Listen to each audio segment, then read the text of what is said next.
We are proud to be part of the Bell family. We're proud for the maintenance we're giving to different customers. We have a heritage being the Bell first CSF.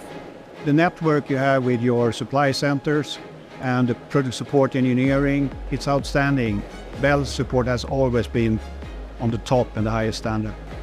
My name is Thomas Järlinge. I'm with the Patria Group in Finland, and we have several sites in the Nordic area.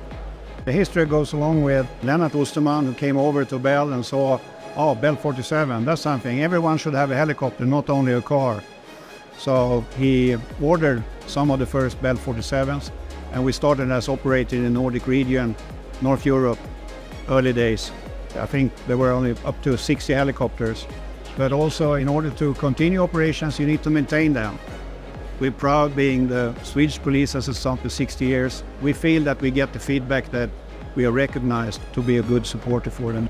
We sold them the helicopters, we supported them with the maintenance, and we actually have been able to do that since 1964.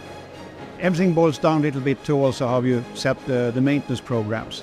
I think the 429 is a very good set. It's an 800-hour schedule. You finish more or less all the needed inspection during that sequence, and you're good to go for the next 100 hours. It's easy access to most of the things on the helicopter, so I think it's friendly maintenance-wise. Being a maintenance facility, you're closer to the customer. We can perform the maintenance. Of course, Bell can supply the spare parts and so on, but you need to track a little bit more what are their needs. When you're closer to them, it's easy to get that information, and we can flow down to you, to Bell. We are very important as a CSF and a service center and a maintainer for them.